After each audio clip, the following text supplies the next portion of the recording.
Ngira ngo mwese muramutse mubona amakuru avuga ko Karasira Aimable wari umaze kugenzurwa habura amasaha make cyane ngasohoke muri gereza ahise yitaba Imana. Ngira ngo mwese murabyiga ko uyu mugabo witwa Karasira Aimable wari wamenyekanye cyane ku izina rya Professor Niga yatawe muri yombi ashinjwa ibyaha birimo guhakana genocide, guha ishingiro genocide, gukurura amacakubiri ndetse no gutangaza amakuru y'ibihuha. Yashinjwaga kandi icyaha cy'iheza ndonye ndetse no kudasobanura inkomoko y'umutungo afite urimo amafaranga yafatanywe aho yari afite cash ndetse n'ari kuri konti ze zigiye zitandukanye zirimo na mobile money. Icyo gihe rero ushinjacyaha bwari bwasabye ko Karasira hamwe n'ibyaha byose bamuregaga urukiko rukamukatira igifungo cy'imyaka 30. Gusa icyo gihe Karasira yasabye imbabazi abakomunikijwe n'amagambo yari yavugiye ku mirongo ya YouTube mu bigiye bitandukanye avuga ko nta mugambi yari afite wo kubiba amacakubiri ndetse no guhakana genocide. Ku bijyanye n'inkomoko y'amafaranga yafatanywe icyo gihe ubushinjacyaha bwagaragazaga ko Aimable Karasira yakuye mu barwanya leta bari bashyigikiye ibyo yavugaga. Gusa icyo gihe Karasira yavuze ko we atunze amafaranga menshi arimo imperekeza yahawe muri kaminuza y'u Rwanda yari yarabereye umukozi, noneho andi mafaranga ngo yari afite yagiye yahabwa n'abagira neza kandi ngo nta n'ikintu yari afite cyagombaga gutwara ayo mafaranga kuko ngo yari akiri ingaragu. Ku bantu mwakurikiye urubanza rwe ngira ngo murabyuka ko nyuma yo gusuzuma ubwiregure bw'impande zombi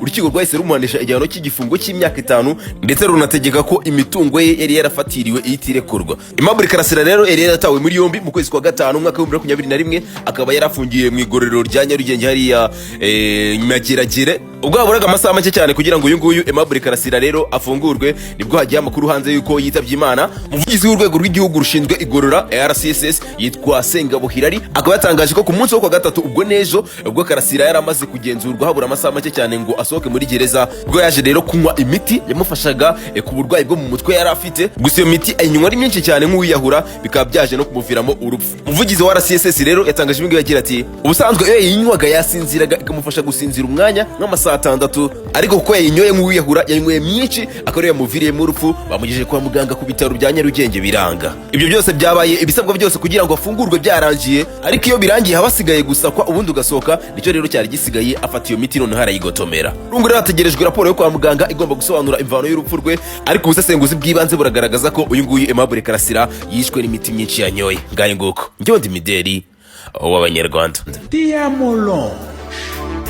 Iyi ni bare resto VIP ijyanye n'icyubahiro cyawe ubu sirimo i Remera mu Giporoso. Muri Tiamo Lounge uhamagarwa n'umwihariko w'isuku no gususurutsa biherekejwe n'amafunguro afite icyanga n'icyo kunywa gihashye icyaka amahitamo akaba yawe. Tambuka rero wishimane n'inshuti n'umuryango, imiryango ibifunguye iminsi yose. Tiamo Lounge ikimaranzara iti wisiganwa n'amasaha amafunguro ya mu gitondo ahora ari tayari.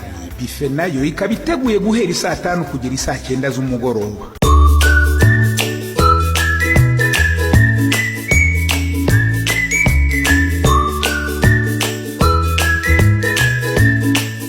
Oze ngo buragorobye ni muri Paradizo Nsansa hahandi wicara utuje ibitekerezo bikisukiranye. Intyoza mu gukaraga umubyimba ndetse n'ababyiga namwe karibuni ku mugoroba muri Night Club VIP ya Tiamo Lounge.